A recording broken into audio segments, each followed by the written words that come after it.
saaka lixdii naxunood ee soo baxay ee wasaaradda maaliyaddu inoo soo gudbisay ee ahaa xubnihii ugu sarreeyay jaamacadaha qaybta IT-da dalka ee annaguna aanu xeerka shaqaalaha anagoo waafajinayna aan imtixaanka idinka qaadnay ee idinku noqotay lixdii soo baxay oo idinku hambalyeynayna marka hore mar labaadkan waxaan u mahad celinayaa wasaaradda maaliyadda sida dadaal kale ay doonayso barnaamijka IFMIS-ka in dad xirfadlayaal oo aqoon leh oo IT-da xirfadda aqoonta IT-da wata ay ka shaqeeyaan isbedel baa dalka ku socdaa qaybta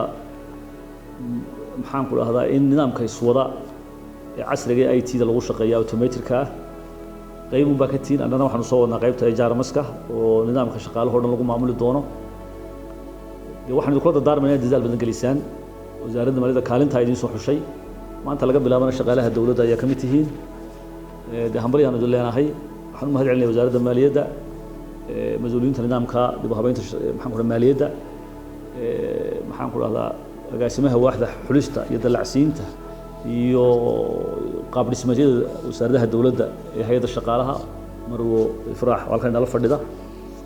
dhammaan xubnaha guddida commissionka oo dadaal badan arrintaa geliyey waxaan idinku dardaarmaynaa un hogaamiyaasha baritaatiina waxaa laydinka doonayaa inaad kaalin mugla ka qaadataan hawsha isbeddelka dib u habeynta maaliyadda ee la wado oo gacanta ku hayn doontaan systemka IFMIS oo dhan shaqaalihiisa ka mid noqonaysa maanta laga bilaabo hay'adda shaqaalaha iyo wasaaradda maaliyadda jamhuuriyadda Soomaaliland kuwaas oo nagu soo xushay hab transparent ama cadaalada runtii haddaan warbixin kooban idinka siiyo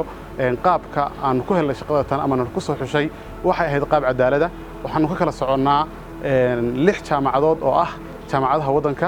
waxay ku kala yaaleen gobollo kala duwan runtii waxaan rajaynayaa haddii wadada tan lagu sii wado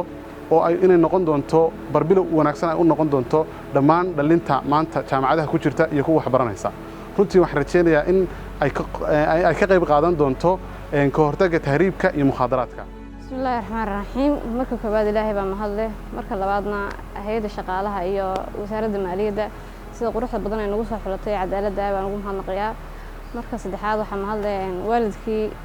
heerkan soo gaarsiiyay maanta aan taaganahay